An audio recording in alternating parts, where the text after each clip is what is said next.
We are joined now by Mike Gross of Lancaster Online to talk about Penn State. Mike, how are you this morning? I'm great. How you guys doing? Good. Mike, this is interesting now because the last time we talked to you, we kind of joked about this question about the real Penn State as it relates to the statistics from quarterback play, and I kind of still feel like it's a question, but it matters a little less.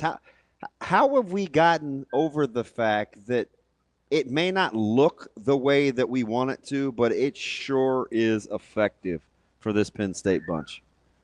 Well, they still haven't beaten a great team. They still don't have an elite win, and some of that is the way the bracketing worked out in the college football playoff. But I think what you're alluding to there is, I think the last step for Penn State to truly be, a legitimate national championship caliber team is that ability to push the ball down the field vertically in the passing game. However much you want to blame Drew Aller or the wide receiver group, I think most people tend to blame the wide receiver group a little more. That's sort of the next step. And even though, it's impressive to be in the national Final Four, there's no question about that. Unqualified, that's a big deal.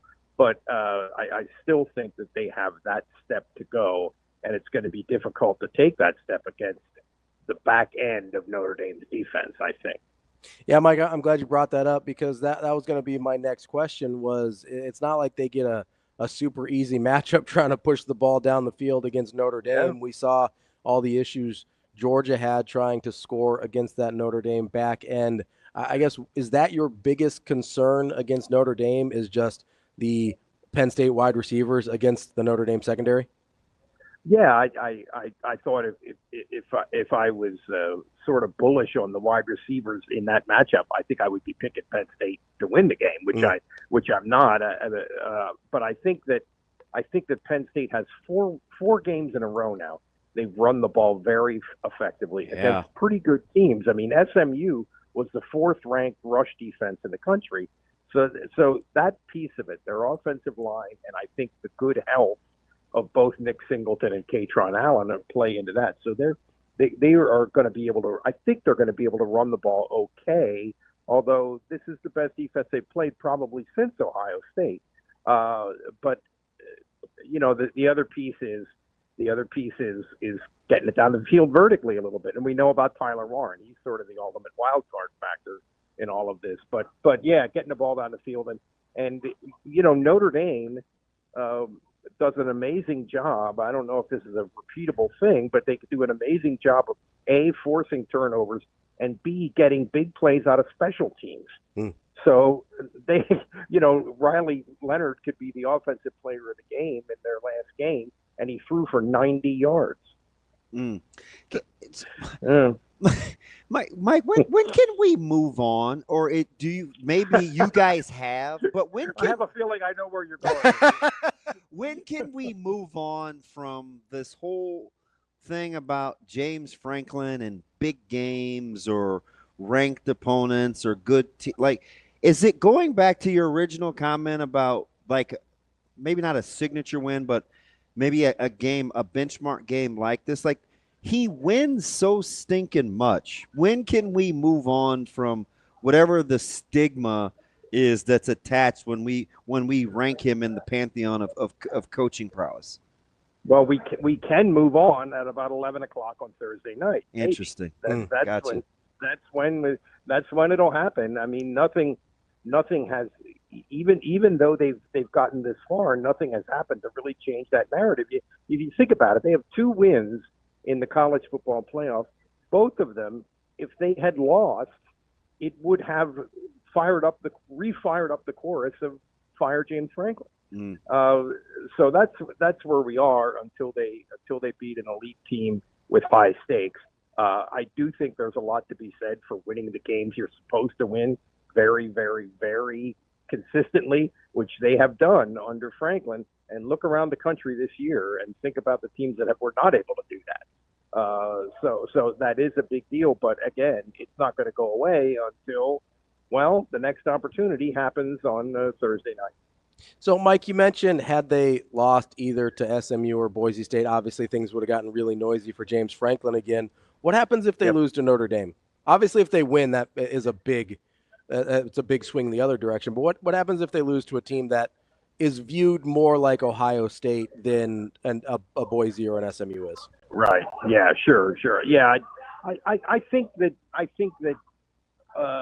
all but the people who are on the extreme anti-James end of the spectrum, all but those people will be reasonably satisfied with this season, having gotten to the Final Four. But you're still going to hear the same thing. You're still going to hear here's an interesting thing. I looked this up the other day. This is James Franklin's 11th season. Through 11 seasons, Joe Paterno was 1-8 against the top five, and that was a win against then third-ranked NC State in 1967, which ended up finishing 17th, not in the top five. So this notion of beating top five teams, well, I mean, nobody does it on a consistent basis. It's a little bit harsh, but that's where we are. Mike, it's interesting. I think people kind of look at the 304 that Boise threw forward, playing from behind and no Carter. And, okay, so whatever with the pass rush. But I want to flip it around the other way. You mentioned Warren early. If Penn State is going to have success and Drew's going to continue to take care of the ball, who's the next most important receiver that isn't coming out of the backfield, not named Warren? Right. Yeah, I think it's probably Harrison Wallace. They call it Trey Wallace. He's been their best receiver all year. Another guy I would throw in there is that they have a guy named Amari Evans. He had a long. Yeah, he had the big one. Yeah. Yeah. He is a guy who they say he's got the superpower, which is pure speed. I mean, he's almost like a track guy who's just starting to figure out football right now. And he has not had, real productive like multi-catch games, but once in a while he'll have a play like he did in that Boise State game. He is a threat to get behind the defense.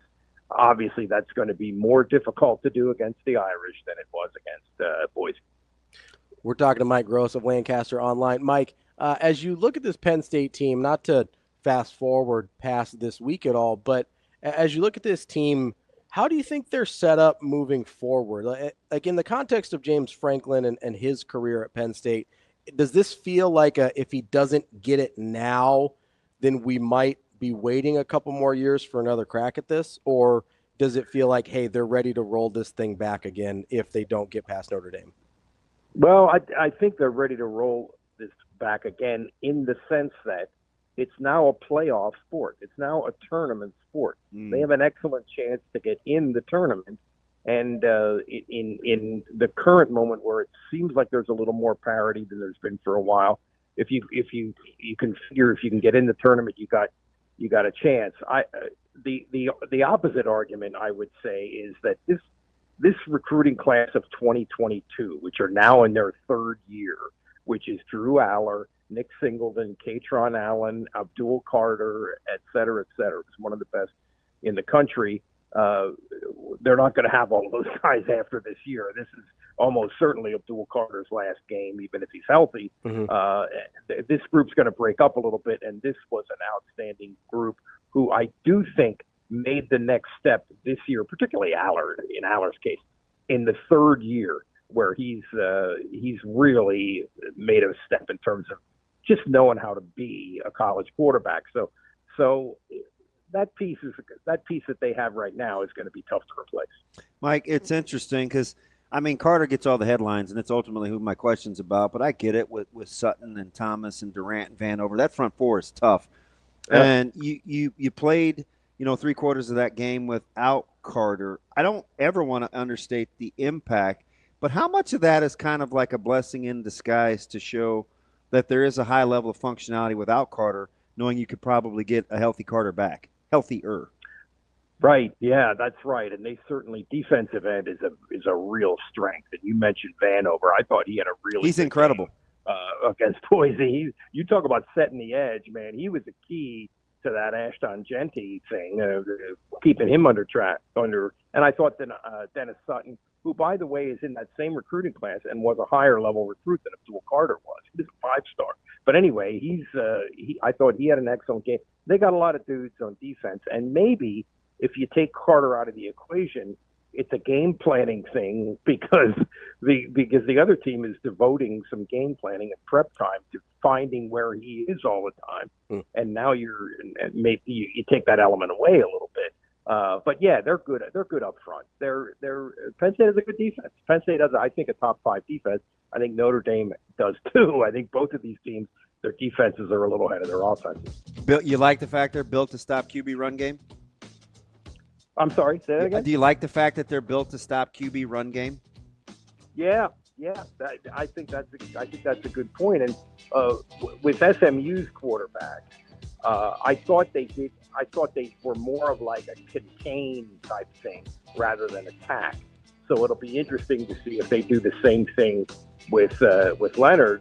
But yeah, he's a heck of an athlete. He's really he manages to impact the game even when he's not exactly Joe Burrow. But so that may have been an understatement I came up with there. But he's. I think Penn State is pretty well suited to defend Notre Dame, and I think Notre Dame is pretty well suited to defend Penn State, to be honest. It's Mike Gross, Lancaster Online. Mike, we appreciate the time as always. We'll talk to you again soon. Thanks, fellas. Always a pleasure.